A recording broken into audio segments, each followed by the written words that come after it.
Episode 21 की शुरुआत होती है एक भयानक मर्डर से। घना जंगल, अंधेरी रात और एक लाश।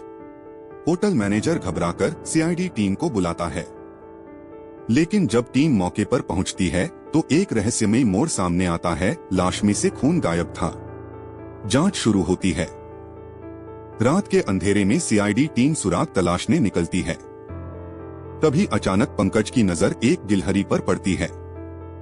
जैसे ही वो उसे देखता है, उसकी तबीयत बिगड़ने लगती है और वो बेहोश होकर गिर जाता है। डर और रहस्य के बीच इंस्पेक्टर सचिन की जबरदस्त एंट्री होती है। पंकज को डॉक्टर के पास ले जाया जाता है, लेकिन जैसे ही वो होश में आता है, वो गुस्से में अभिजीत सर पर हमला कर देता है। माहौल तनावपूर्ण हो जाता है। तभी सचिन फौरन इंजेक्शन देकर पंकज को शांत कर देते हैं। अब सचिन एक और बड़ा राज खोलते हैं। ये सिर्फ एक मर्डर केस नहीं, बल्कि एक खतरनाक ड्रग्स रैकेट से जुड़ा मामला है। खूनी की तलाश और एक बड़ा ट्विस्ट। सीआईडी टीम तहकीकात करती है और पता चलता है कि वही डॉक्टर जिसने पंकज को इंजेक्शन दिया था, असल में ड्रग्स रैकेट का मास्टरमाइंड है। उसे गिरफ्तार कर लिया जाता है, लेकिन असली सवाल अब भी बाकी था, खूनी कौन है? और यहीं से कहानी में आता है एक शॉकिंग ट्विस्ट। विक्टिम का पालतू कुत्ता, जो अब तक शांत था, अचानक बेचैन हो जाता है।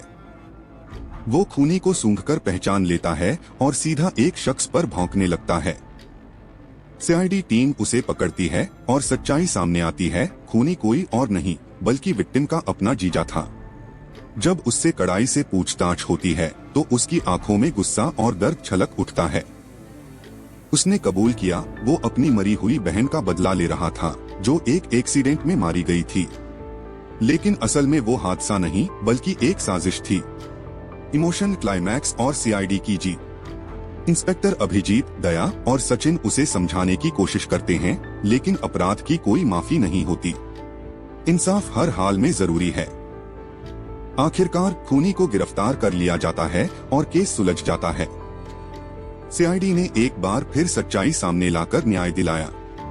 एपिसोड 21 रोमांच, इमोशन और थ्रिल से भरा था। तुम्हें कैसा लगा ये केस?